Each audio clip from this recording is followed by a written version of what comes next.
Donc, bonjour à toutes et à tous et bienvenue à ce webinaire organisé par Mbuild Wallonie qui a pour thématique l'échelle de performance CO2. Alors, avant de présenter nos orateurs, je rappellerai que vous pourrez poser vos questions au fur et à mesure du webinaire. Donc, vous avez la possibilité de poser vos questions dans la partie Q et R ou Q et A, ça dépend ce qui s'affiche de votre côté. Donc, vers le bas de votre écran, vous avez ce petit onglet qui pourra vous permettre de poser vos questions. Alors, chose importante, vous pouvez poser vos questions au fur et à mesure des présentations, mais on y répondra seulement à la fin. Donc, dans un souci de clarté et pour ne pas perdre de temps, on répondra à toutes les questions à la fin, mais vous pouvez poser vos questions au fur et à mesure des présentations et on les prendra une par une à la fin de la présentation. Voilà, alors je vais d'abord présenter tous nos orateurs. Alors nous avons le plaisir d'avoir Aurélien Bernard de chez Certibel. Certibel qui est le groupement belge des organismes de certification et d'inspection accrédités. Alors il nous présentera exactement ce qu'est d'abord l'échelle de performance CO2 de manière générale, son historique par exemple. Nous avons ensuite le plaisir de recevoir Sylvie Lutz du service public de Wallonie qui expliquera comment le SPW déploie l'échelle de performance CO2 au niveau de la région wallonne. Sylvie Lutz qui fait partie de la direction du développement durable. Nous avons ensuite Marcello Boccardo qui travaille également au SPW, mais cette fois-ci au SPW Mobilité Infrastructure et qui est chef de l'atelier départemental des AOIR, qui nous parlera quant à lui d'un cahier des charges et d'un appel d'offres dans lequel l'échelle de performance CO2 a été requise. Et enfin, pour nous parler d'un cas concret, nous recevons Brice Duchesne de l'entreprise Duchesne, qui par ailleurs fait partie du groupe Eiffage et qui nous expliquera comment l'échelle de performance CO2 a été implémentée au sein de son entreprise. Voilà, donc je rappellerai aux orateurs, si possible, d'introduire chacun des orateurs qui le suit. Et on va écouter d'abord donc Aurélien Bernard de chez Certibel. Aurélien, je te passe la parole. Merci pour cette introduction. Voilà, normalement, ça devrait être en ordre pour la présentation. Euh, donc bonjour à toutes et à tous. Donc, je suis Aurélien Bernard. Je suis auditeur concernant l'échelle de performance CO2 chez Copro et je vais ici vous présenter un peu, en gros, ce que c'est l'échelle de performance. Donc, d'abord un petit historique, puis comment ça fonctionne réellement et puis rapidement le processus de certification. Alors, principe de base, je vérifie juste que c'est en ordre niveau écran.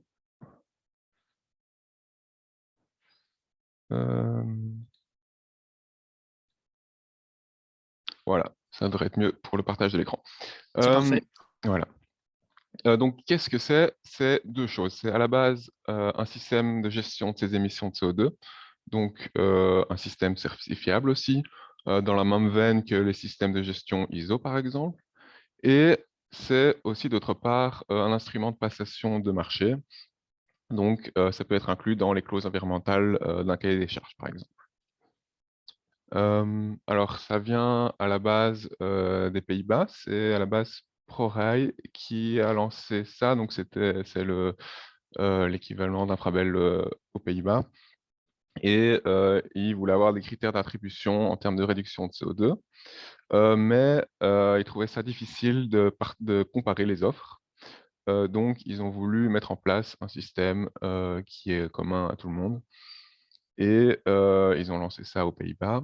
Et du coup, dans la suite, une organisation a été créée, la SCAO, aux Pays-Bas, pour gérer la marque.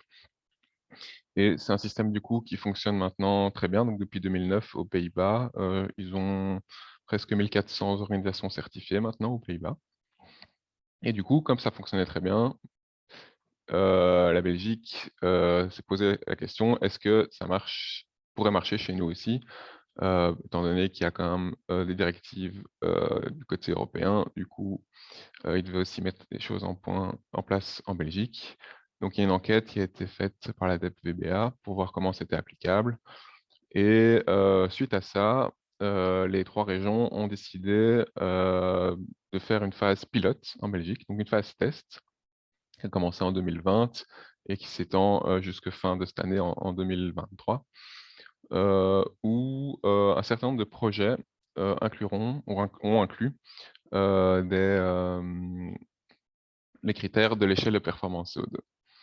Je ne vais pas m'attarder là-dessus parce que Sylvie Lutz du SPOE va vous présenter un peu plus en général la phase pilote et surtout les projets qui ont été développés en Wallonie par rapport à ça. En tout cas, les retours pour l'instant qu'on a qui sont très positifs par rapport à l'application de l'échelle de performance et la phase pilote se termine fin de cette année. Et du coup, suite à ça, il y aura une évaluation pour la suite des choses. Alors, comment la passation du marché public fonctionne?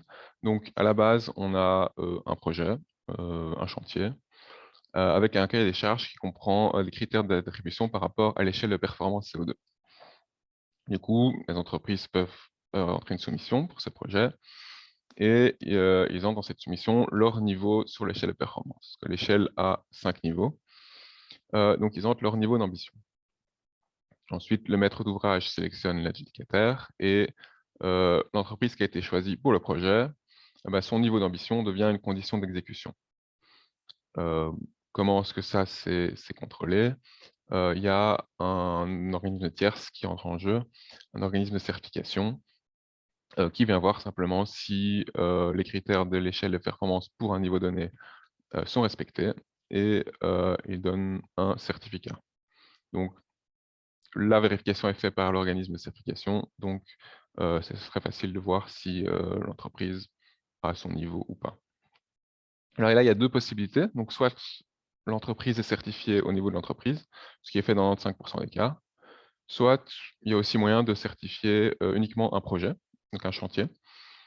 C'est faisable, mais du coup, une fois que le chantier est fini, si un autre chantier, il faut tout recommencer. Donc, ce n'est pas l'option qui est utilisée a priori. Alors, il y a un système aussi d'amende si l'entreprise n'atteint pas le niveau attendu. Parce que ici, pendant la phase pilote, l'entreprise avait en Belgique 1 an, une fois pour se mettre au niveau qu'ils avaient soumis. Si l'entreprise n'a pas ou n'a plus le niveau qui a été soumis, il y a un système d'amende qui équivaut à 1,5 fois l'avantage qui a été donné. Pourquoi je parle d'avantage? Parce que l'échelle de performance a un avantage financier pour les entreprises. C'est-à-dire qu'en fonction du niveau d'ambition sur l'échelle obtenue, il y a un avantage fictif qui est obtenu. Donc, par exemple, aux Pays-Bas, pour l'instant, une entreprise qui est niveau 1 a 1% de réduction, jusqu'à 10% de réduction pour niveau 5 sur le prix de son offre. En Belgique, on est à 2% pour le niveau 1, 4% pour le niveau 2 et 6% pour le niveau 3, 4 et 5. Alors pour l'instant, il n'y a pas encore de différence entre le niveau 3, 4 et 5 en termes d'avantages fictifs. Pourquoi? Tout simplement pour laisser le temps aux entreprises belges de se certifier et d'atteindre surtout le niveau 5, 4 et 5 qui sont plus difficiles à atteindre au début, pour ne pas entrer en concurrence avec les entreprises hollandaises qui, elles, sont déjà certifiées depuis longtemps et qui ont déjà, par exemple, atteint le niveau 5. Alors, peut-être un petit exemple qui sera plus parlant pour voir comment fonctionne ce système de réduction fictive. Donc, on a deux entreprises. Première entreprise A qui est niveau 1 sur l'échelle de performance et deuxième qui est niveau 3 sur l'échelle de performance. Donc, la première a fait une offre pour un projet, un marché, un chantier à 10 millions. La deuxième fait une offre à 10 millions 2. Donc, si on s'arrête là, a priori, le projet sera donné à l'entreprise A qui a une offre plus faible. Mais les deux participent à l'échelle de performance et ont entré à un niveau d'ambition différent.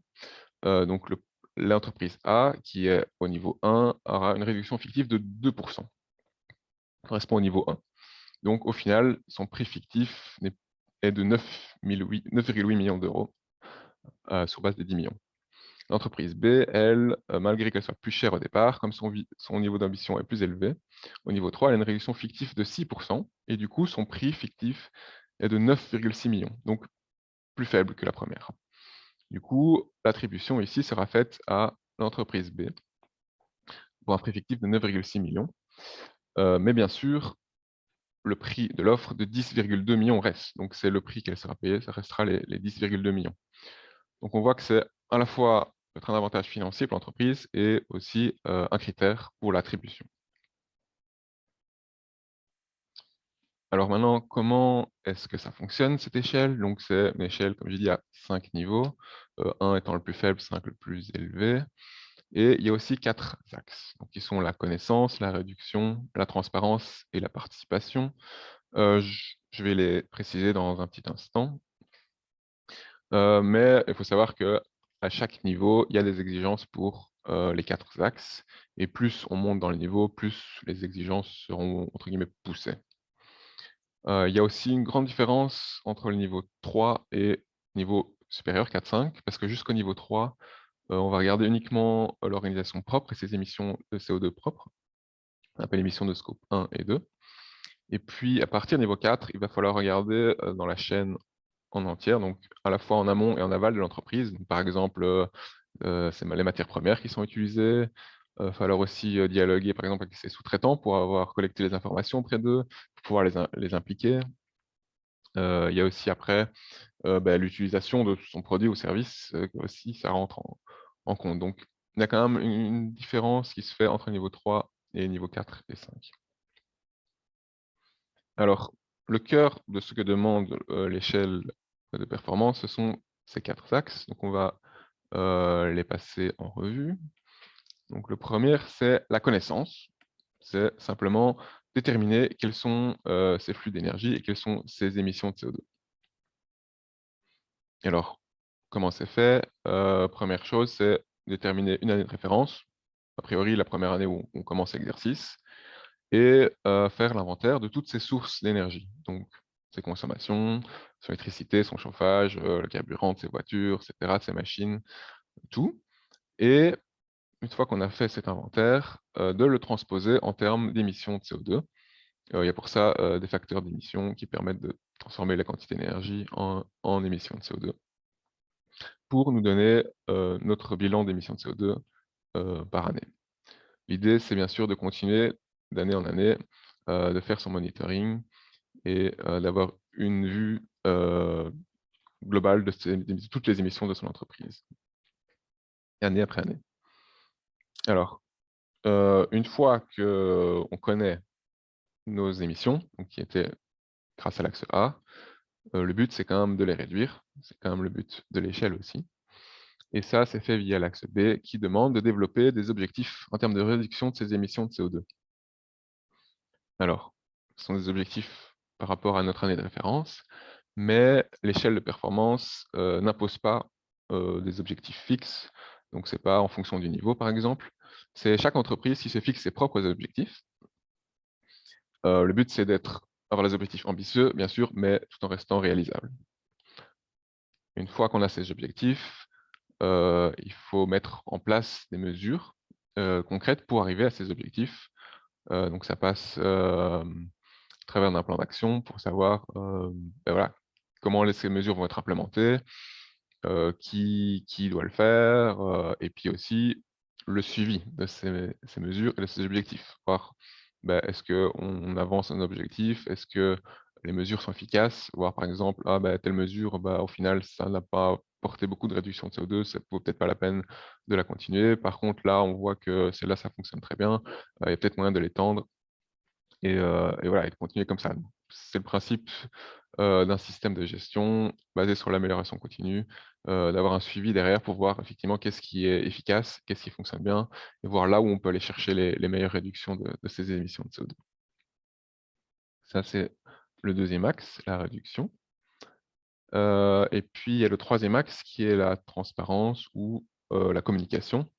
Donc, communication structurelle sur quoi? Sur ces émissions de CO2, sur ses objectifs de réduction, sur les mesures qu'on prend, sur notre avancement par rapport à ces objectifs, etc.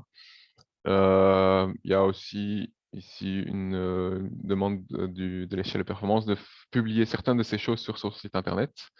Donc à la fois sur le site de l'organisation et aussi sur le site de la SCAO, qui est le gestionnaire de la marque, où il faut par exemple aussi communiquer par rapport aux différentes initiatives que l'entreprise prend. Et aussi demander d'avoir un plan de communication avec les responsabilités de qui communique quoi et quand et comment. Et enfin, le dernier axe qui est la participation. Donc, c'est de participer à des initiatives du secteur dans le domaine de la réduction de CO2. Donc, c'est une participation au début passive, puis active, puis être à l'initiative de ces initiatives en fonction des niveaux. À des initiatives, ça peut être des groupes de travail, des événements, des engagements qui ont attrait à la réduction des émissions de CO2, par exemple via des nouvelles techniques ou nouvelles technologies à implémenter. Donc, le but ici, c'est que chacun ne travaille pas de son côté, mais que le secteur se pousse vers le haut à travers différentes initiatives et un peu de partage de connaissances à ce niveau-là. Voilà pour les différents axes. Alors, toutes ces informations peuvent se retrouver sur l'échelle de performance, le site de l'échelle de performance CO2.be, sur lequel il y a notamment le manuel de l'échelle performance version 3.1, qui est le manuel de référence, dans lequel il y a toutes les exigences et toutes les informations par rapport à l'échelle. Sur ce site-là, il y a aussi moyen de retrouver, par exemple, toutes les entreprises qui sont déjà certifiées, avec tout ce qu'elles doivent déjà qu'elles ont déjà communiqué en externe. Donc, notamment, par exemple, les différentes initiatives qu'elles ont prises. Donc, c'est une bonne mine d'informations avant de se lancer dans l'échelle, de regarder un peu quelles entreprises, les autres entreprises, qu'est-ce qu'elles font. Est-ce que moi, je peux aussi m'inspirer de ces différentes initiatives et différentes choses qu'elles font déjà. Autre chose, il y a aussi moyen de retrouver ici les différents organismes certificateurs qui peuvent certifier en Belgique. Alors, en Belgique, pour l'instant, il y a une cinquantaine d'entreprises certifiées de différentes tailles. Ça peut être une entreprise d'une personne peut techniquement être certifiée jusqu'à les plus grandes. Et ce qui est peut-être intéressant ici de voir, c'est que la répartition par niveau, donc en Belgique, il y a pour l'instant 37 entreprises certifiées niveau 3, 5 niveau 4 et 9 niveau 5. C'est-à-dire, comme vous pouvez le voir, c'est qu'il n'y a pas de niveau 1 ni niveau 2. Pourquoi? Parce que tout simplement, les entreprises choisissent directement par commencer en général par le niveau 3, parce que c'est réalisable, parce que l'avantage fictif est supérieur au niveau 3 qu'au niveau 1 et 2, et qu'au final, la différence entre niveau 1 et 2 et 3 n'est pas si importante. Par contre, commencer directement au niveau 4 et au niveau 5, c'est pas vraiment possible. Comme je disais, il y a quand même une grosse différence entre niveau 3 et niveau supérieur. Du coup, le trajet classique, c'est de commencer niveau 3, et puis une fois que ça roule bien, éventuellement regarder si on veut passer après au niveau 4 et puis au niveau 5. Alors, pour terminer brièvement le processus de certification, comment ça marche? Du coup, c'est un cycle de 3 ans avec à la base un audit initial. Donc, c'est un organisme certificateur donc externe qui vient voir si toutes les exigences du manuel de l'échelle de performance sont bien d'application pour un niveau demandé. Il y a un système de score, il faut avoir le score par niveau, mais aussi par axe. Et une fois que tout est en ordre, cet organisme délivre un certificat voilà, pour un niveau donné à l'entreprise. Et puis par la suite, il y a des audits de suivi, donc une fois par an, pour vérifier que tout est déjà toujours en ordre et le système, le principe d'amélioration continue, parce que c'est un système quand même qui est vivant. Le principe, c'est de continuer de s'améliorer et de voir ce qu'on peut encore faire par la suite. Oui, la durée d'audit, c'est très variable en fonction de la taille de l'entreprise et du nombre d'implantations, mais on peut compter entre annuellement 1 jour et demi à 2, 3, éventuellement 4 jours d'audit, en fonction du niveau aussi. Voilà, ça conclut ma présentation. Je vous ai ici laissé quelques liens qui peuvent être utiles, notamment donc, le site de l'échelle de performance CO2, le site de la SCAO, qui est le gestionnaire de la marque, le site sur lequel on peut retrouver les différents facteurs d'émission à utiliser, Mon adresse mail aussi, si jamais vous avez des questions, n'hésitez pas à me contacter dessus. De toute façon, la présentation sera disponible au format PDF, donc vous aurez tout ça. Voilà, merci de votre attention. Je vais maintenant donner la parole à Sylvie Lutz du SPW qui vous présentera le point de vue de l'administration et aussi l'état des lieux des projets pilotes et des projets qui ont été développés en région wallonne. Merci Aurélien et bonjour à tout le monde. Donc voilà, moi je vais vous parler effectivement de la situation en Wallonie. Je vous partage mon écran.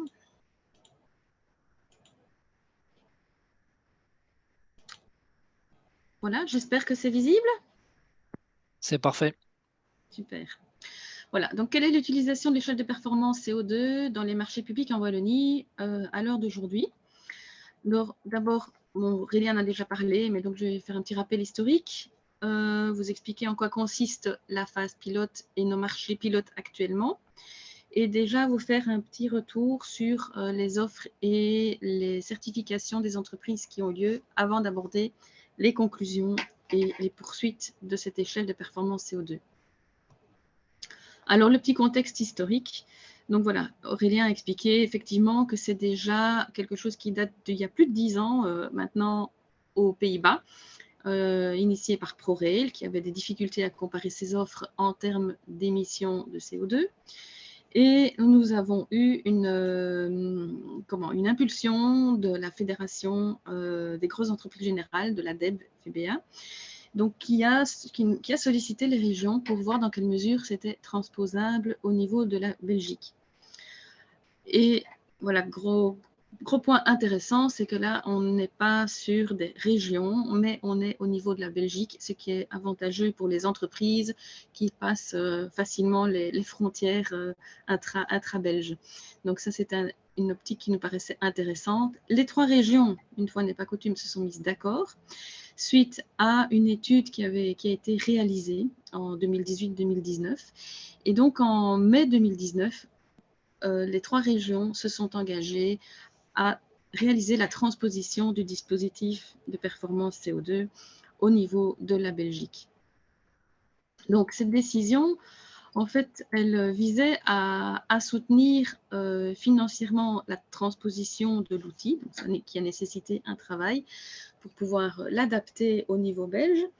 Cette décision du gouvernement wallon, elle visait également le lancement d'une phase pilote pour ne pas balancer ça directement au niveau des régions, mais justement d'y aller progressivement avec un double but, tester la transposition qui a été faite, mais également sensibiliser, encourager progressivement les entreprises à prendre connaissance de l'existence de l'échelle de performance CO2. Vu nos événements de 2020-2021, liés au Covid notamment, on a pris un petit peu de retard et on a décidé de prolonger cette phase pilote durant toute l'année 2023 avant d'aboutir à une évaluation finale de cette expérience et de pouvoir avoir un retour pour pouvoir réaliser donc voilà, vraiment une étude sur la mise en jeu donc, de cette échelle de performance CO2 dans les 3 régions. Alors, pour réaliser ces travaux, on a fait appel à un prestataire tout à fait indépendant et externe aux régions, qui est CO2 Logique, qui est d'ailleurs là pour répondre aux questions éventuelles en fin de séminaire, de webinaire. Et donc, CO2 Logique a eu pour mission de piloter l'ensemble des travaux au niveau national, tant en Flandre que Wallonie, et dans une moindre mesure peut-être, mais Bruxelles aussi. Alors, tous ces travaux ou cette décision ont été encouragés également au niveau de la Wallonie par ce qu'on appelle la DPR, la Déclaration politique régionale, qui date maintenant déjà de 2019 et on sait que voilà, prochainement, vraisemblablement qu'il y en aura une suivante. Mais donc dans cette DPR, clairement, il y avait des mesures spécifiques qui visaient la réduction des émissions de CO2 et donc qui encourageaient globalement à poursuivre les achats publics responsables qui avaient déjà été entrepris précédemment, donc déjà en 2017.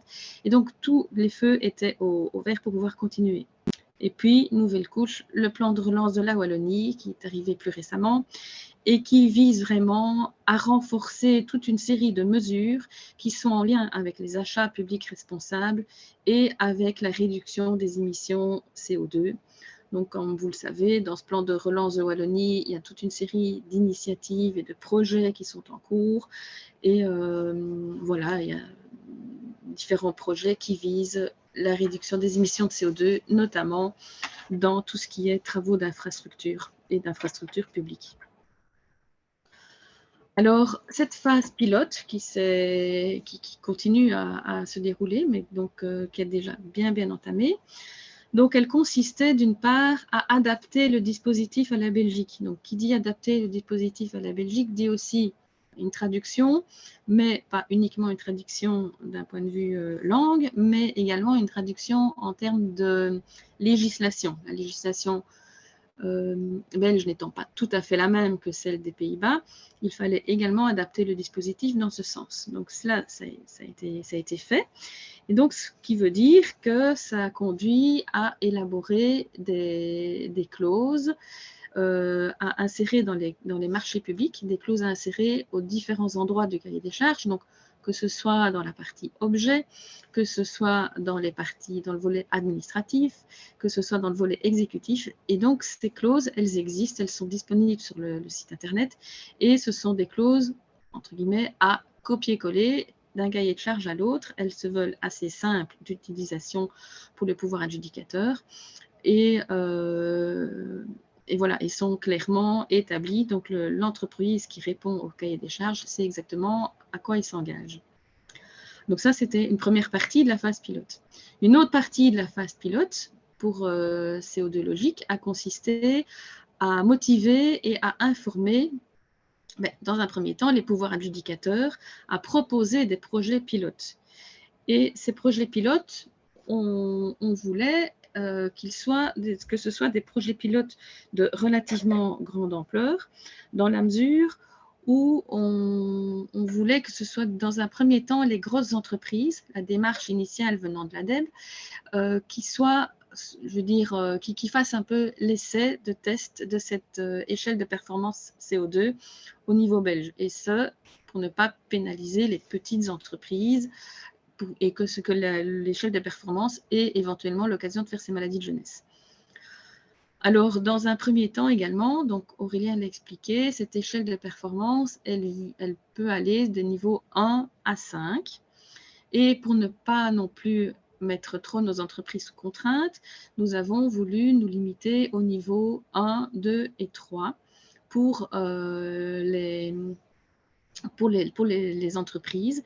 C'est ce qui veut dire qu'on ne tient pas compte des éventuels sous-traitants dans ce contexte-là, parce que les niveaux 4 et 5 font appel également aux entreprises sous-traitantes, mais aussi à certaines réglementations et de certification au niveau des entreprises sous-traitantes. Alors, une autre étape de la phase pilote, c'est également d'organiser des formations notamment d'organismes certificateurs pour ne pas dépendre uniquement d'organismes certificateurs issus des Pays-Bas, mais que l'on puisse également avoir des organismes certificateurs au niveau de la Belgique. Et c'est aussi organiser des séances d'information très générales à destination de tout public destiné à utiliser, susceptible d'utiliser l'échelle de performance CO2 en Belgique. Alors, suite, voilà, on a démarré. Donc, on a travaillé sur des marchés pilotes relativement importants, donc qui ne font pas intervenir les sous-traitants, en se basant uniquement sur le niveau 3. Et une des raisons, c'est qu'une entreprise peut potentiellement atteindre le niveau 3 en une année. Mais aller jusqu'au niveau 4 et 5 en un an, si elle démarre de nulle part, ça semble assez compliqué. Alors, comment ça se présente? L'entreprise a un avantage à l'attribution de l'offre sous forme d'une réduction de prix, comme Aurélien l'a expliqué, via un système de points et de calcul de prix fictif. Alors, qu'est-ce qu'il se passe aussi quand le niveau n'est pas atteint? Il y a une sanction. Et donc, si l'entreprise qui s'est engagée au niveau de son offre à atteindre un certain niveau et qu'au-delà d'une année, elle ne peut pas montrer son certificat, l'amende équivaut à 1,5 fois l'avantage que l'entreprise a reçu en termes de prix fictif si elle n'avait pas eu recours à l'échelle de performance CO2. Donc, si elle n'avait pas annoncé un niveau d'échelle de performance CO2. Donc, voilà, ça c'est vraiment aussi pour encourager les entreprises à faire l'ensemble des démarches qui leur sont attribuées quand elles s'engagent au niveau de l'offre. Alors, suite à ces différentes démarches, bien voilà, on avance pas mal. On a toute une série de marchés qui sont en cours, qui sont terminés ou qui sont prévus. Ça, ce sont les marchés mentionnés en blanc. Donc, ça, ce sont les marchés prévus. Les marchés en vert sont les marchés qui sont soit terminés, qui sont soit en cours. Donc, l'objectif au départ d'atteindre 10 marchés en Wallonie, 10 marchés en Flandre et 5 marchés à Bruxelles, voilà, suit son cours. Et petit à petit, on approche donc aux 25 marchés. Et ils ne seront pas tous terminés fin 2023, mais ça nous permet quand même d'avoir une bonne vue sur l'implémentation de l'échelle de performance de CO2, tant au niveau des cahiers des charges que sur le terrain par les entreprises. Alors, quels sont ces marchés pilotes? Mais nous avons sollicité les intercommunales, comme par exemple IDETA, qui a travaillé donc sur un marché pilote du côté de Guilanguin. Nous avons aussi eu un marché du côté de chez IDEA, donc toujours en Hainaut. Nous avons également un marché de la Sambrienne. Donc là, c'est un marché qui est orienté aussi bien travaux de bâtiments que travaux de voirie. Donc voilà, le chemin, ça suit son cours également. Et puis, nous avons également identifié 6 marchés pilotes,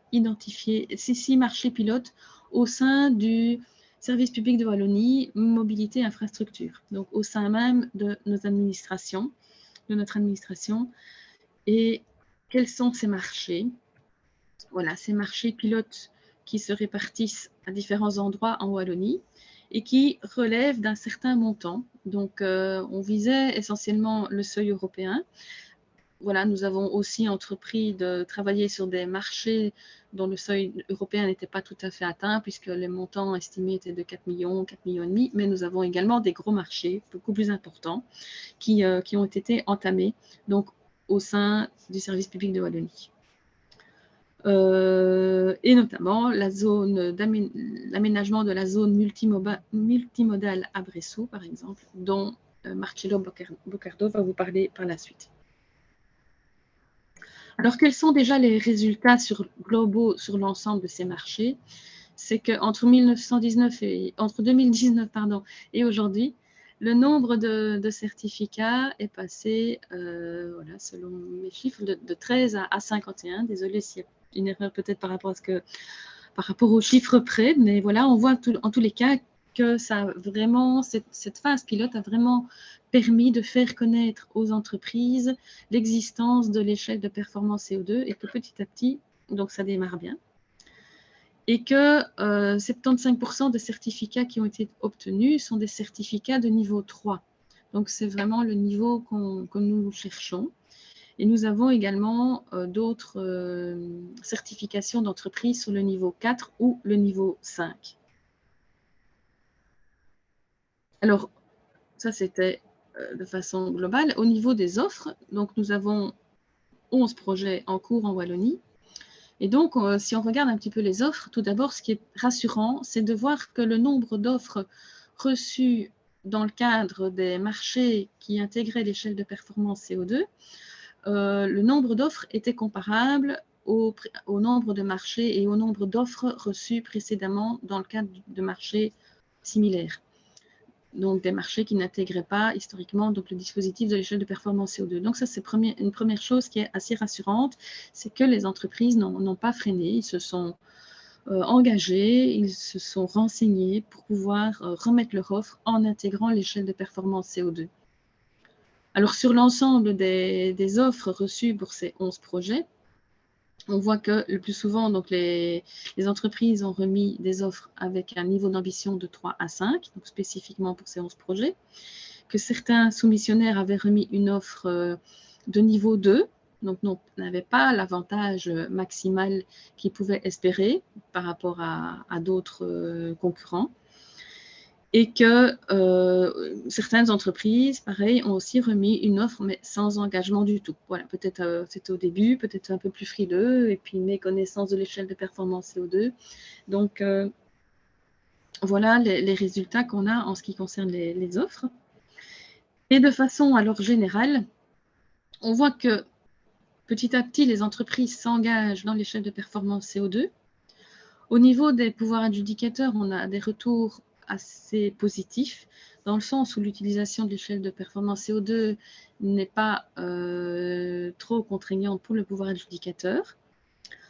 Alors, au niveau des entreprises, il y a pas mal de travaux qui sont toujours en cours. Donc, les retours qu'on a eus ne sont pas encore très nombreux, mais les retours que nous avons sont positifs. Donc, ça, c'est très intéressant et on n'est pas amené à revoir le dispositif dans sa globalité. Il fonctionne, il y a bien eu 2-3 ajustements tout au début, mais il fonctionne, les clauses telles qu'elles ont été rédigées, sont tout à fait utilisables actuellement dans les cahiers des charges et peuvent être mises en pratique par les entreprises.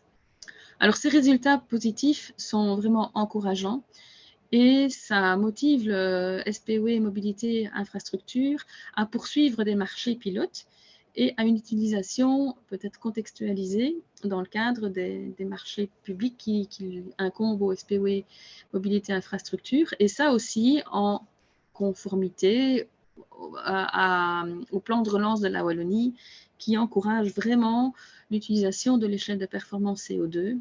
Et donc, c'est pour ça qu'on est aussi passé à cette nouvelle phase pilote, je veux dire intra-SPOE, qui vise à encourager et à utiliser l'échelle de performance CO2 pour des marchés, cette fois-ci, au-delà de 1 million. Donc, on ne va plus aller nécessairement jusqu'à des marchés de 5,5 millions, mais donc ici, il y a quelques marchés pilotes qui ont été identifiés, qui sont compris entre 1 million et 5,5 millions, et qui vont travailler avec l'échelle de performance CO2.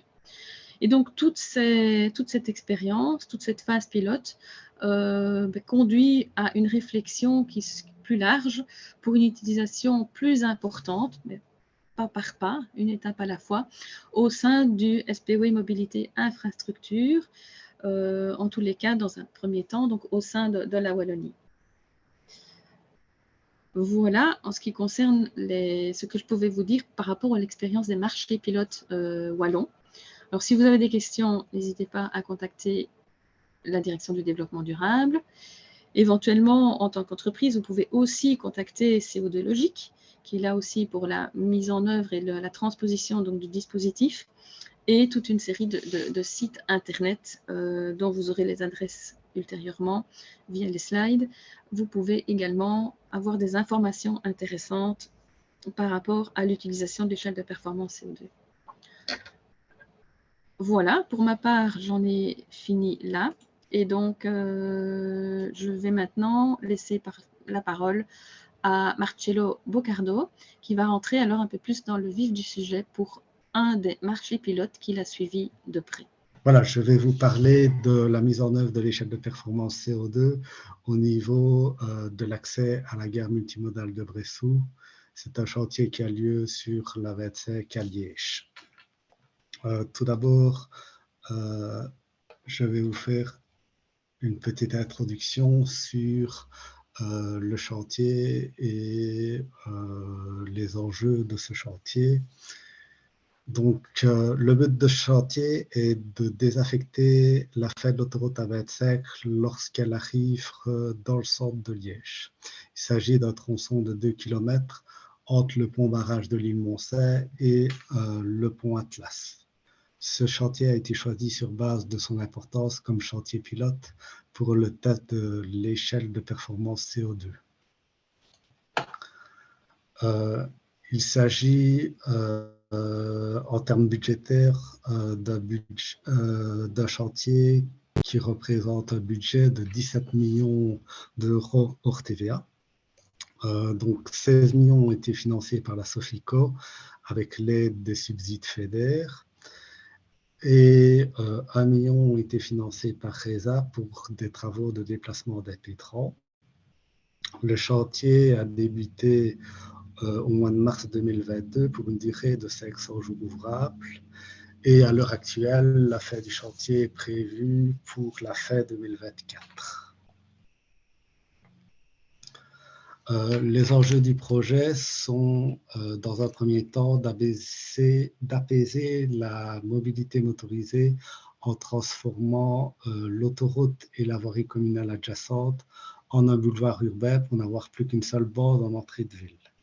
Le fait d'avoir un boulevard urbain va aussi nous permettre d'abaisser la limitation de vitesse à 50 km/h.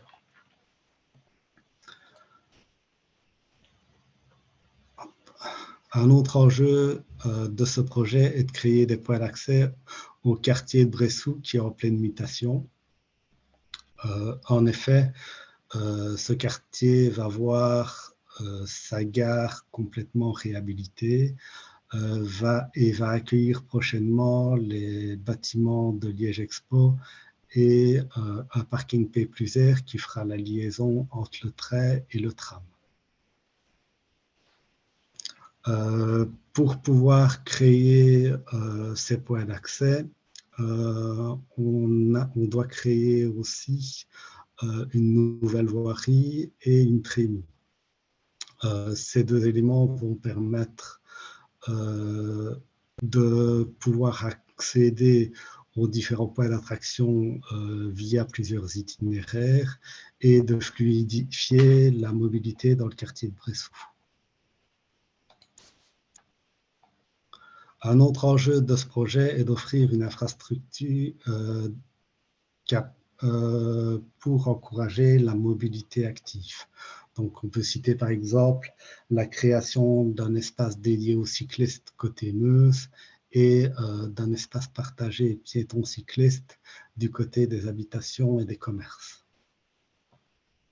Le dernier enjeu du projet est d'améliorer aussi le cadre de vie des riverains en augmentant l'espace dédié aux aménagements paysagers, ce qui va permettre d'effacer le caractère autoroutier que l'on a actuellement pour avoir quelque chose de beaucoup plus convivial. Au niveau du cahier des charges, l'implémentation de l'échelle de performance CO2 s'est faite via l'insertion de clauses type qui se retrouvent sur le site de l'échelle de performance CO2.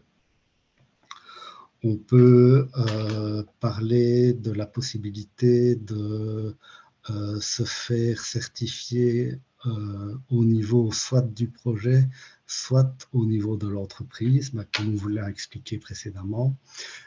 Si le soumissionnaire décide d'être certifié au niveau de l'entreprise, il y a un contrôle spécifique qui se fait annuellement au niveau de certains marchés qui ont donné lieu à un avantage financier. Le choix de l'adjudicataire dans le cadre de ce chantier s'est fait sur base d'un appel d'offres européen qui a été basé sur le prix et sur une réduction fictive qui était basée sur l'engagement de l'entreprise à atteindre et à garder pendant toute la durée du chantier un niveau donné de l'échelle de performance. Donc, comme on vous l'a expliqué, si l'entreprise s'engage à atteindre le niveau et l'atteint pendant toute la durée du chantier, elle a une réduction de 2%, pour le niveau 2, 4%, pour les niveaux 3, 4 et 5, elle a une réduction fictive de 6%. Au niveau des offres reçues, le soumissionnaire le moins disant était l'association momentanée Galère ABTech. Il est intéressant de remarquer aussi que les 3 soumissionnaires de ce marché se sont engagés à atteindre le niveau 3 de l'échelle de performance. Au niveau de l'exécution du chantier, donc l'association momentanée a choisi d'être certifiée au niveau de l'entreprise, ce qui veut dire que pour que l'association momentanée atteigne le niveau 3 de l'échelle de performance, il faut que chaque entreprise atteigne indépendamment le niveau 3. La certification annuelle se fait via un organisme externe qui contrôle également la mise en œuvre de l'échelle de performance au niveau du chantier. Alors, au niveau vraiment du chantier, la mise en œuvre de l'échelle de performance s'articule autour de 4 axes, comme on vous l'a expliqué. Le premier axe, c'est le monitoring des émissions de CO2 du chantier. Le second axe, c'est la formulation d'un objectif quantitatif de réduction du CO2. Le troisième axe, c'est une communication interne et externe par rapport à l'empreinte CO2 et les objectifs de réduction des émissions de CO2 du projet. Et le quatrième axe doit démontrer la volonté de l'adjudicataire de réduire les émissions de CO2 dans le cadre du projet en se basant sur des initiatives sectorielles ou en chaîne.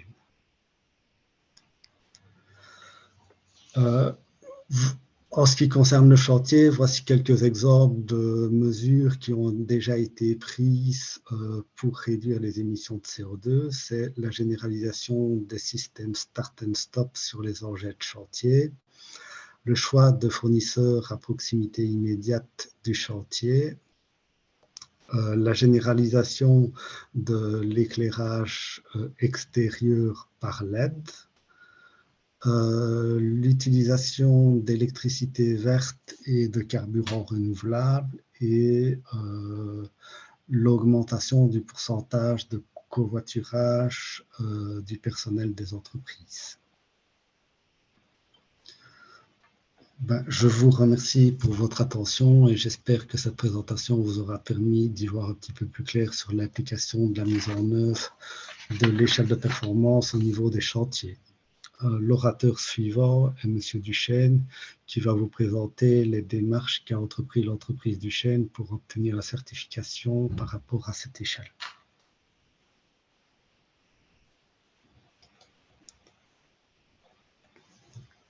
Voilà, merci. Bonjour à tous. Donc, comme vous avez entendu, je m'appelle Brice Duchesne, je suis coordinateur environnement pour l'entreprise. Et donc, je me suis occupé principalement de l'introduction de l'échelle de performance de l'entreprise. En passant dernier, évidemment, il y a beaucoup d'informations qui ont déjà été données, donc je vais essayer de ne pas m'attarder trop sur les points qui ont déjà été abordés. Je vais partager mon écran.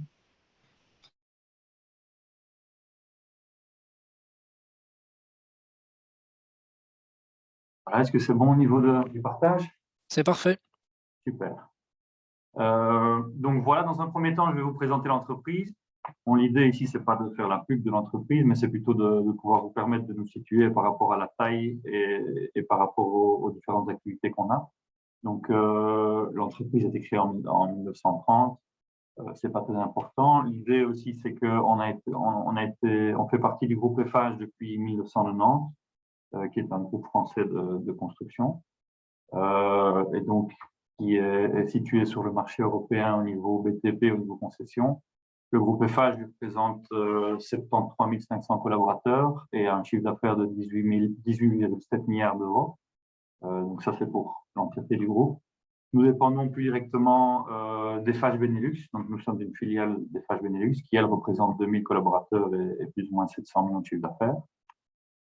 Au niveau de notre entreprise Duchesne, on est constitué de plus ou moins 470 collaborateurs et on a 110 chantiers actifs, plus ou moins en permanence, qui représentent plus ou moins 186 millions de chiffre d'affaires.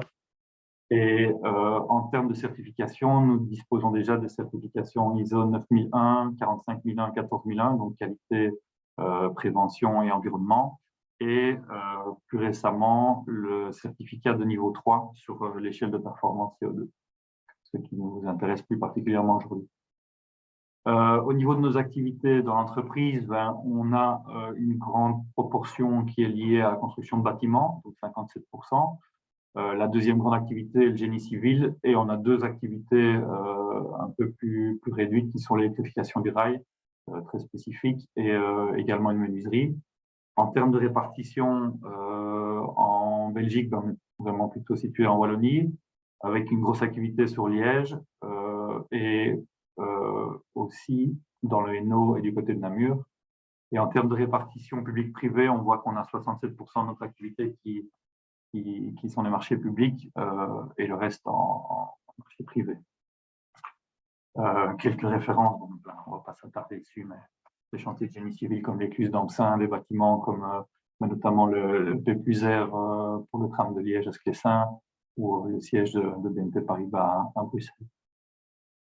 Au niveau de l'échelle de performance plus particulièrement, donc d'abord l'origine de l'initiative, forcément on a le contexte mondial qu'on connaît tous et c'est ça qui est le plus important, c'est qu'on a des obligations en termes de réduction de CO2, des impératifs en tout cas. Et en ce qui nous concerne plus particulièrement, on a le groupe duquel on dépend qui a le souhait de devenir leader de la construction bas carbone. Et donc, pour ce faire, émet des plans d'action avec des objectifs de réduction qui sont très ambitieux. Et donc, c'est un peu notre point de départ en disant comment est-ce qu'on va parvenir à atteindre ces objectifs de réduction. Comme Sylvie Lutz l'a déjà évoqué, on a la DEP au niveau belge, donc c'est l'association des entrepreneurs de grands travaux en Belgique, qui a introduit l'échelle de performance en Belgique et qui voulait en faire un outil qui soit généralisé pour la Belgique, ce qui est évidemment important et intéressant. Et donc, nous avons fait le choix au niveau des FH Benelux de certifier toutes les filiales, à savoir qu'on a des filiales en Flandre, des filiales à Bruxelles et des filiales en région wallonne. Donc, l'idée d'avoir un outil qui soit standardisé pour la Belgique était forcément très intéressant. Et donc, notre objectif, c'était que chacune des filiales soit certifiée en 2022. À savoir que certaines de nos filiales étaient déjà certifiées niveau 3, notamment en Flandre principalement, et qu'on a d'ailleurs une filiale qui est aussi au niveau 4. Et je pense qu'en Belgique, en région wallonne, l'entreprise Duchesne était la première à être certifiée sur l'échelle de performance. Donc voilà un peu pour le contexte. Les phases pour obtenir la certification, ça a commencé par une demande d'offre, évidemment, au niveau d'un organisme certificateur et un choix d'auditeur, à savoir qu'au niveau des filiales, les filiales flamandes qui étaient déjà certifiées fonctionnaient avec un organisme certificateur hollandais. Nous, notre souhait en étant en région wallonne, c'était évidemment d'avoir un organisme qui pouvait nous auditer en français et mettre des documents en français, etc. Donc ça, c'était important pour nous. Donc, pour le choix de l'auditeur, voilà. Au niveau de l'accompagnement, on a été accompagné d'un externe qui a en fait avait comme mission d'aider toutes les filiales à obtenir le certificat. Et donc, on avait ces parallèles qui pouvaient être faits entre les différentes filiales et les complexités pour obtenir des informations, etc. On avait cette chance d'avoir ce partage d'expérience et ce raccord qui se faisait au niveau de l'externe. La première des grosses étapes, ça a été la récolte des données, évidemment. On va les passer en revue les étapes qu'on a suivies, mais la récolte des données, c'est quand même le gros du sujet. Et ensuite, l'audit à proprement parler, on avait d'abord une phase 1 qui est une phase plutôt documentaire, donc l'analyse de tous nos documents dans un premier temps. Suite à cette phase 1 et aux différentes remarques, on a une phase 2 par la suite qui a pris en compte toutes les améliorations et les modifications qu'on devait faire au niveau des documents et qui nous a permis d'obtenir la certification. Aurélien l'a déjà un peu détaillé, mais donc le certificat est valable 3 ans. Entre donc, la durée des 3 ans, on a chaque année un audit de suivi qui nous permet de voir un peu nos évolutions et nos objectifs, où on se situe par rapport à nos objectifs et donc pouvoir se regarder à ce niveau-là. Donc, au niveau des différents chapitres de l'échelle de performance CO2, on reprend un peu le contexte qu'Aurélien a détaillé. Donc, le premier chapitre, c'est la connaissance. Donc, en gros, c'est la collecte des données. C'est pour moi le gros du travail dans un premier temps. Et donc, l'idée, c'est de définir dans le tableau que j'ai affiché ici en dessous, c'est toutes les énergies consommées au niveau de l'entreprise, pouvoir les quantifier, donc soit via la comptabilité avec l'analyse des factures, soit en questionnant directement les différents fournisseurs qui peuvent nous renvoyer des récapitulatifs sur l'année, etc.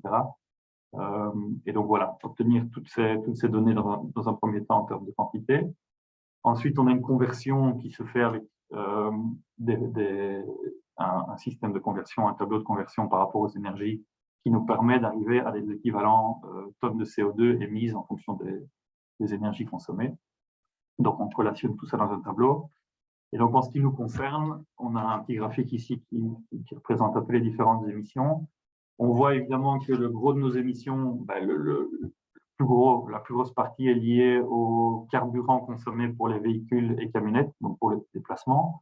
Pour vous donner une idée, chez Duchesne, on a environ 120 camionnettes pour les déplacements des ouvriers et on a plus ou moins 160 véhicules de sociétés employées. Donc ça, c'est en ce qui concerne notre flotte.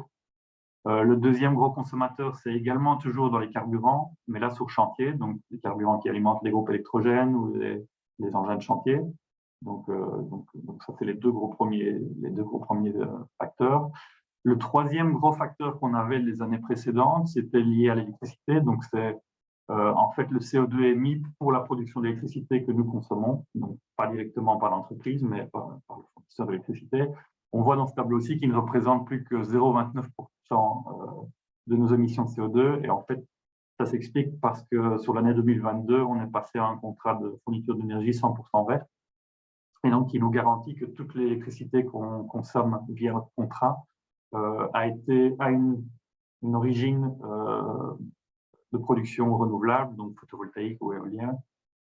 Et donc, du coup, ça amène notre taux d'émission à zéro en ce qui concerne l'électricité prise par ce contrat. Les 0,29%, en fait, c'est un petit résidu qui vient, par exemple, de chantiers sur lesquels on a la fourniture d'électricité qui vient de nos clients et qui nous est refacturé. Mais là, on n'a pas la main sur le contrat et donc on estime que c'est de l'électricité grise. Donc voilà, c'est le petit résidu. Et on voit que les autres facteurs, les autres activités qui émettent du CO2 sont bien plus réduites et donc ont un impact moins fort.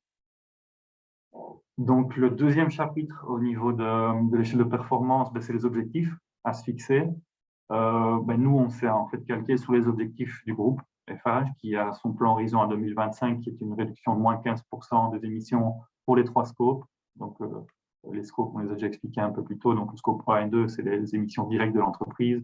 Le scope 3, c'est ce qui dépend de l'extérieur, donc les fournisseurs, les sous-traitants, etc. Et l'année de référence à ce niveau-là, c'était l'année 2019. Au niveau des objectifs Horizon 2030 fixés par FH, on est à moins 46% pour le scope 1 et 2 et à moins 30% pour le scope 3. Donc, on voit que ça augmente. Et évidemment, l'objectif ultime, c'est d'atteindre la neutralité carbone en 2050 pour respecter les accords de Paris. Donc, voilà au niveau des objectifs. Quelques actions entreprises pour atteindre ces objectifs. Comme je vous l'ai déjà dit, le contrat de fourniture d'électricité 100% verte est belge au niveau de nos consommations électriques. Ça, c'est une action qui a eu un impact assez fort et qui est un one-shot. Donc, ça ne nous empêchera pas de devoir continuer à travailler sur le sujet électricité, mais plutôt pour nos réductions de consommation, même si ça n'a pas d'impact au niveau de tonnes d'émissions de CO2, c'est quand même l'objectif, c'est de réduire nos consommations. Le gros volet, comme on l'a dit, la consommation de carburant des véhicules, là, on suit évidemment un peu les politiques, etc., mais avec l'idée d'avoir une électrisation de la flotte des véhicules, donc qui nous permettra évidemment de diminuer nos émissions au niveau consommation carburant. Maintenant, là, on va forcément un impact sur les quantités d'électricité qu'on va consommer, mais étant donné qu'on a en partie déjà notre contrat d'électricité 100% verte et à côté de ça, toute une production, une installation de panneaux photovoltaïques sur notre siège qui va s'étendre et qui permettra de compenser ce surplus de consommation électrique. On a d'autres points, vu c'est le gros facteur d'émission, la consommation de carburant, mais c'est les formations à l'éco-conduite qui permettent, par des changements de comportement, de réduire les émissions. On a l'optimisation des déplacements, comme ça a été abordé dans le projet précédent, mais forcément, on a des ouvriers qui utilisent des véhicules et donc essayent d'optimiser le covoiturage, etc., pour réduire le nombre de kilomètres. On a des alternatives électriques sur chantier.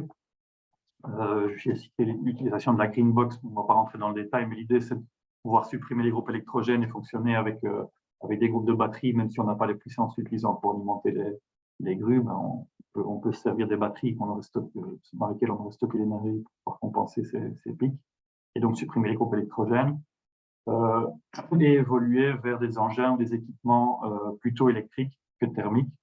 Donc ça nous permettra aussi de pouvoir diminuer nos consommations en carburant. On a un gros point aussi qui est déjà en place sur notre siège, qui est un monitoring de nos consommations pour pouvoir cibler les gros postes et travailler dessus pour pouvoir diminuer les consommations. Et on est en phase d'installer ce monitoring aussi sur toutes nos installations de chantier, dans le même objectif de pouvoir diminuer les consommations d'énergie et donc de pouvoir faire de la sensibilisation derrière, que ce soit au niveau des chantiers, des ouvriers, pour pouvoir réduire ces consommations. Et aussi dans la même logique, l'installation de chantiers de base vie, de chantiers plus performantes pour évidemment diminuer les gaspillages énergétiques. Donc ça, c'était pour le chapitre 2. Le chapitre 3, la transparence. Mais donc, pour la certification, nous avons certaines exigences en termes de communication. Donc d'abord, les communications externes. On a un certain nombre de documents qui doivent être publiés sur notre site Internet. On fait également de la communication via les réseaux sociaux. Donc, l'image du haut, c'est la capture d'écran de notre site Internet qui montre tous les documents qui sont publiés dans le cadre de la certification.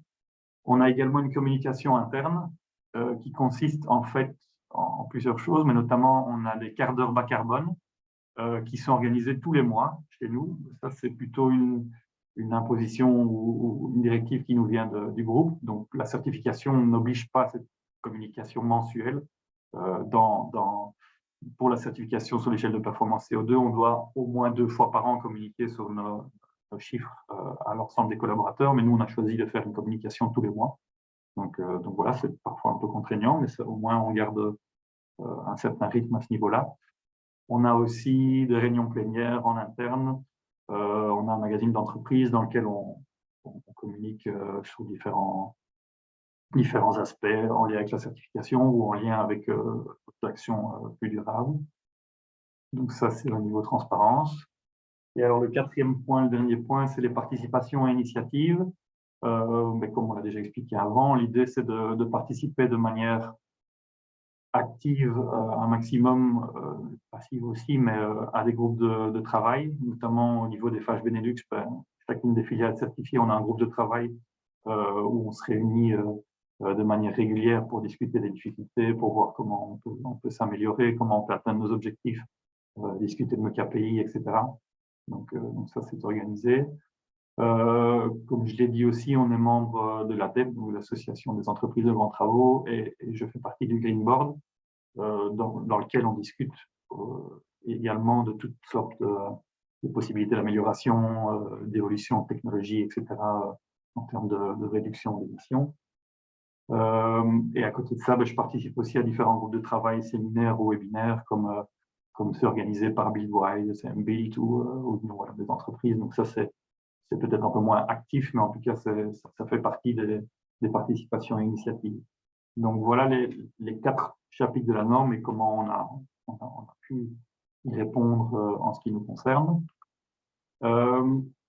J'ai mis en quelques points rapides les avantages et les difficultés par rapport à la certification sur l'échelle de performance. Donc, les avantages, on en a parlé, il y a d'une part la décote fictive pour certains marchés publics. On est dans la phase pilote. On espère évidemment que de plus en plus de marchés publics intégreront ce critère dans les adjudications.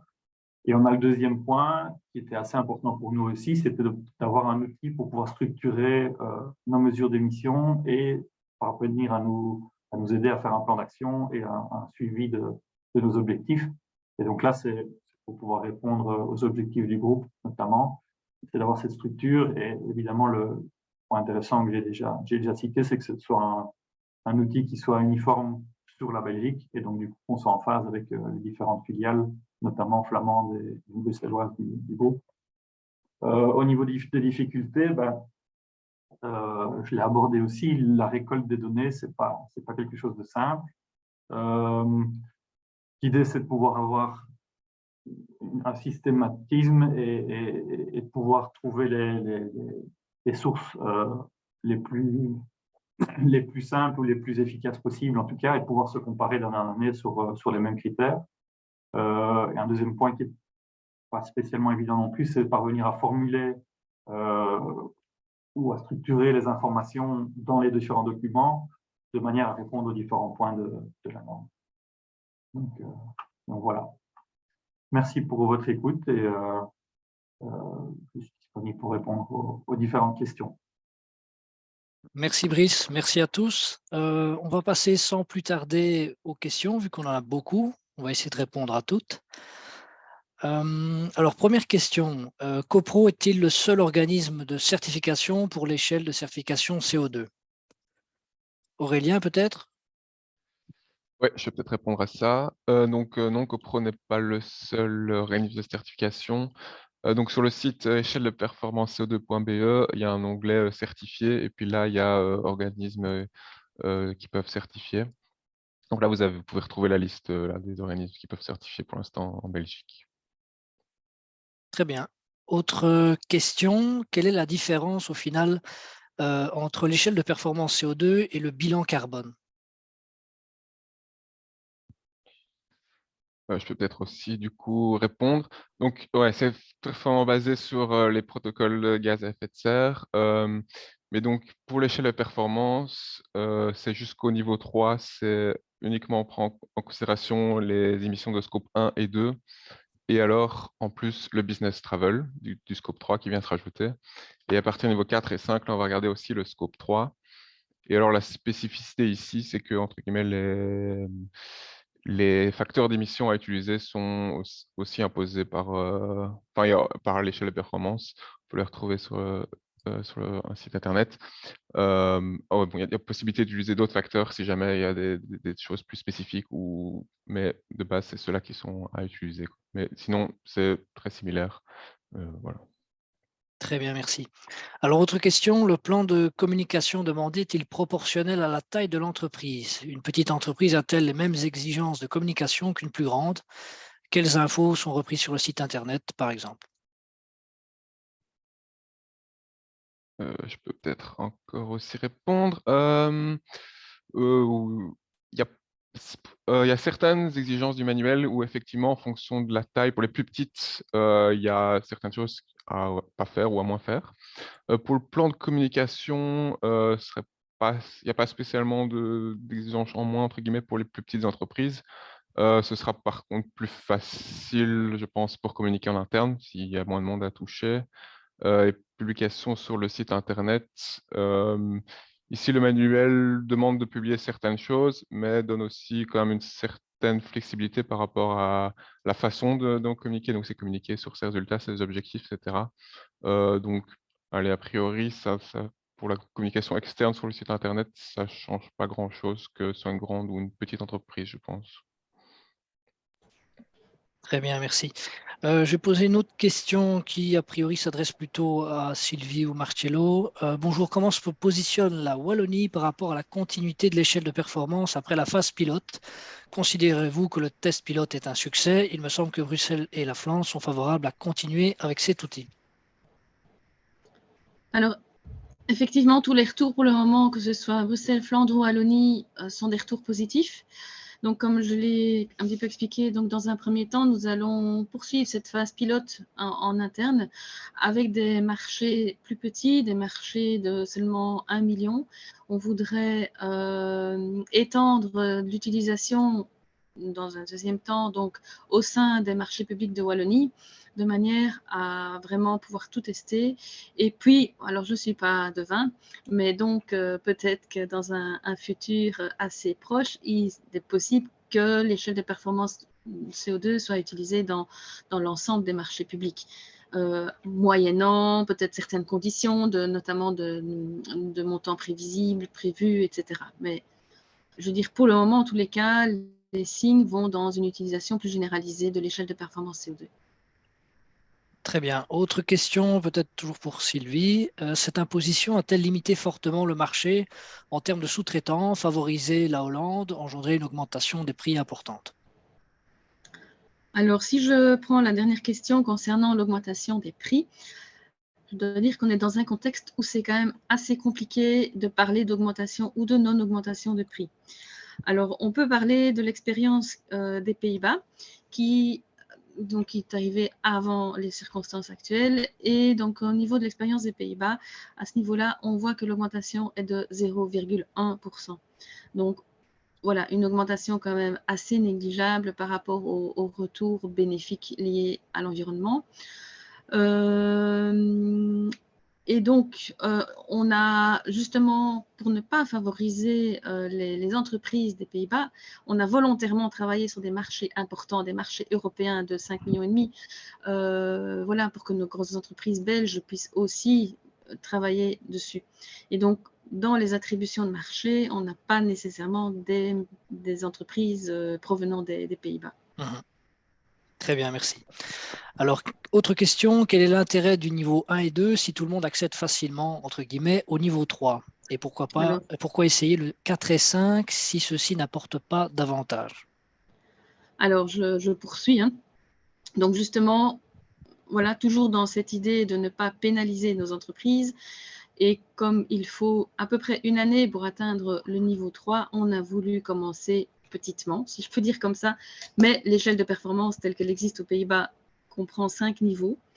Mais donc voilà, nous, on a voulu volontairement travailler sur niveau 3. Maintenant, on envisage aussi par la suite, et donc ça, ce serait aussi dans le futur pour la Wallonie et Flandre-Bruxelles, on envisage également, et pour certaines tailles de marché, d'encourager, toujours par cette réduction du prix fictif, par cette réduction du prix pour obtenir un prix fictif, on encourage aussi les entreprises à aller vers un niveau 4 et 5. Mais on veut y aller progressivement. On ne veut pas non plus pénaliser nos entreprises. Si on avait directement imposé le niveau 4 et le niveau 5, c'est certain qu'on n'aurait eu que des entreprises des Pays-Bas et c'était justement ce qu'on ne voulait pas. Donc voilà, 4 et 5, effectivement, aujourd'hui, n'apportent rien, mais demain, après-demain, en fonction de l'évolution de l'échelle de performance CO2, pourrait apporter un avantage fictif et donc un avantage plutôt dans l'attribution des marchés. Très bien, merci. Alors, autre question pour le SPOE de manière générale, comment se font les liens entre l'échelle de performance CO2, le principe DNSH et la taxonomie? Vaste question. Vaste question, effectivement. Donc, le principe du DNSH est quelque chose d'assez neuf. La taxonomie est quelque chose d'assez neuf aussi. Donc, pour le moment, je veux dire que, et je pense que le SPOE n'est pas le seul, puisqu'il y a encore régulièrement des échanges avec notamment l'Europe, d'autres pays européens, où on sent qu'on tâtonne encore sur, même si le principe a l'air d'être connu, les exigences, là, on diminue déjà un petit peu le niveau de connaissance, mais alors en termes de preuves à fournir, en termes d'utilisation du DNSH et de preuves à fournir sur le chantier, là, on voit qu'on tâtonne encore beaucoup.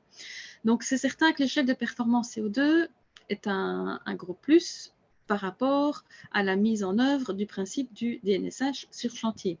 Maintenant, est-ce que dire qu'on utilise l'échelle de performance CO2 est un gage de preuve par rapport au principe du DNSH, là, on n'en est pas encore certain, étant donné qu'il n'y a encore aucune jurisprudence au niveau de l'Europe.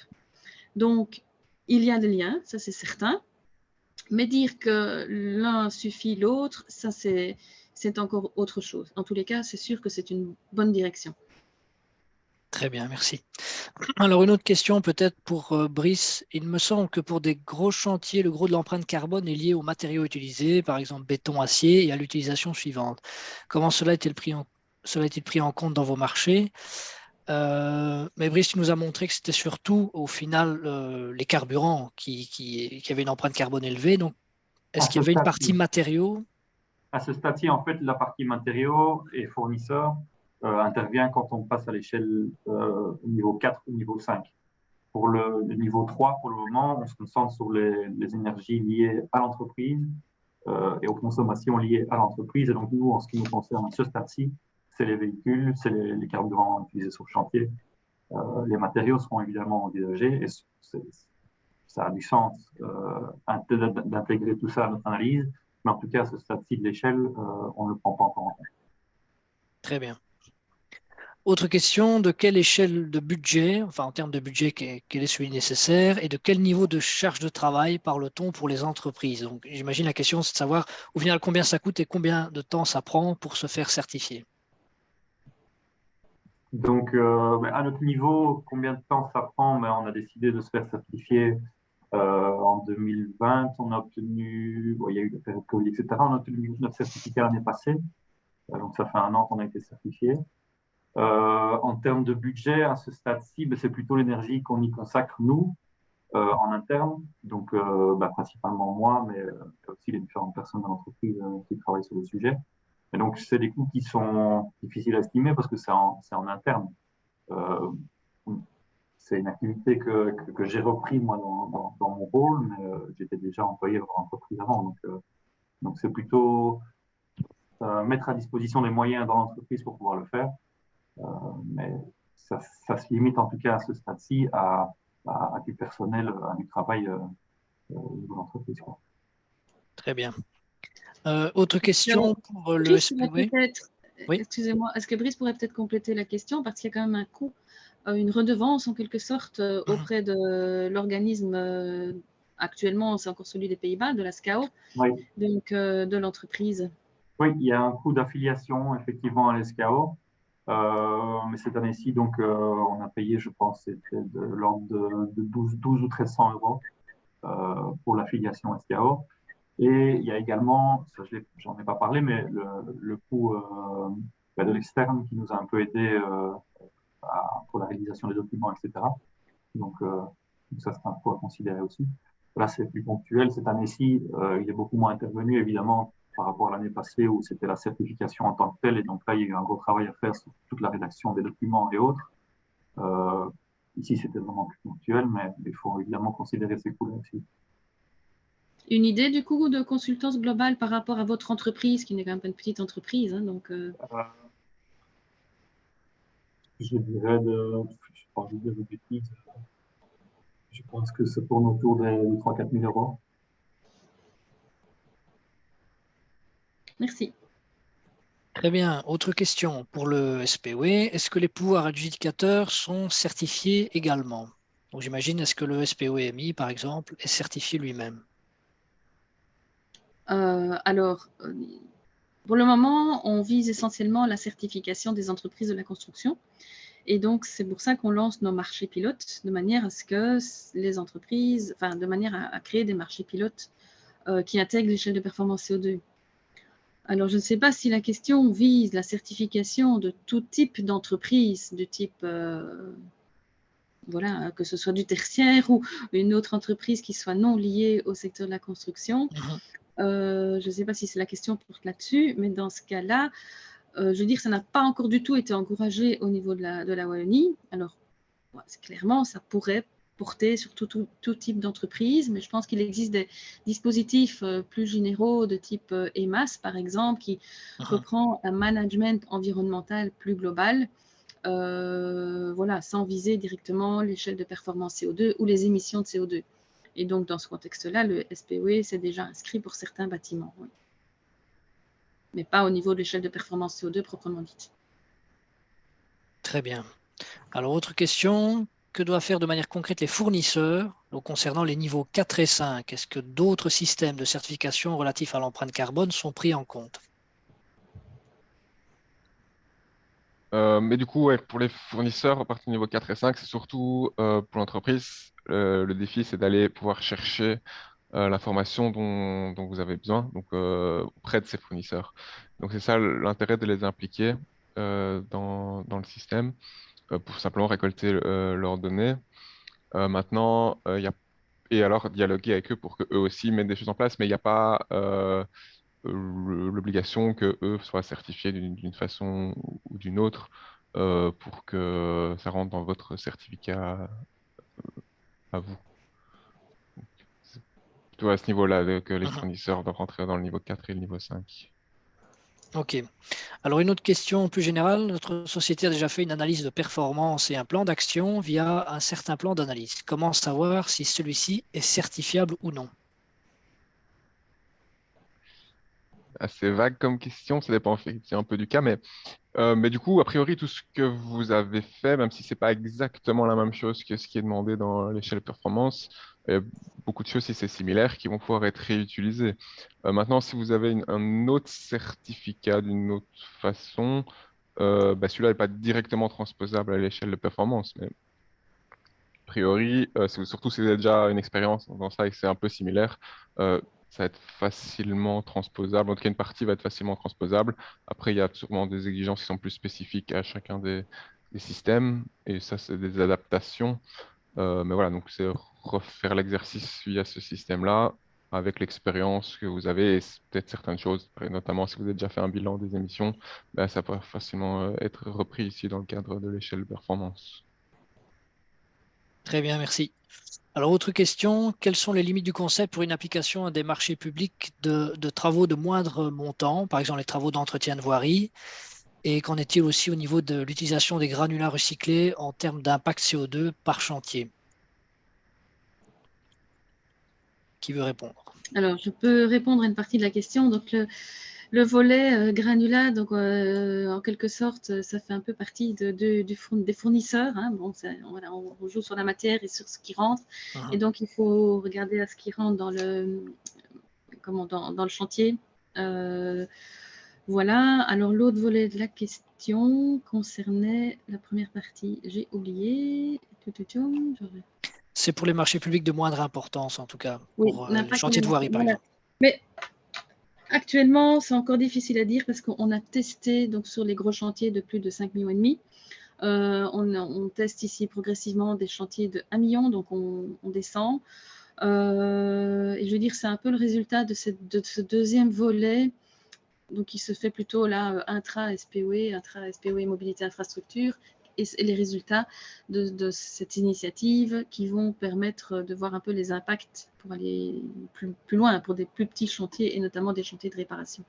Mais c'est clair qu'il y a de toute façon les impacts dans l'utilisation des engins, le type d'engin, etc. Donc voilà, à voir dans quelle mesure aller plus loin apporte aussi un retour. Il faut trouver l'équilibre entre les exigences et les impacts CO2 qui peuvent en découler. Très bien. Alors peut-être pour Brice, pour l'entreprise qui explique sa démarche, je pense qu'il y a une différence entre mise en place et certification pour des raisons d'indépendance. Pouvez-vous confirmer cela? Je ne suis pas sûr de très bien comprendre la question, en fait. Entre la mise en place et la certification, donc la mise en place, c'est toutes les démarches qu'on a fait pour obtenir la certification, et la certification, des raisons d'indépendance, mais je ne suis pas sûr de savoir si je dois confirmer. Si je comprends bien, ce serait, bon voilà, vous avez fait toute une série de collectes de données, donc ça concerne un peu la mise en place. Et la certification, bah forcément, c'est l'organisme certificateur externe. Donc, je ne sais pas avec qui vous avez travaillé, vous, au niveau… Avec CoPro, voilà, donc c'est un organisme externe de type CoPro, mais il y en a d'autres, hein, Vinsod, BBCA, par exemple, pour la Wallonie, qui a fait la certification en tant que telle sur base de la mise en place que vous avez faite, donc de la collecte des données. Donc, qui a validé en fait la collecte de données et voilà. les objectifs. Oui, bah oui.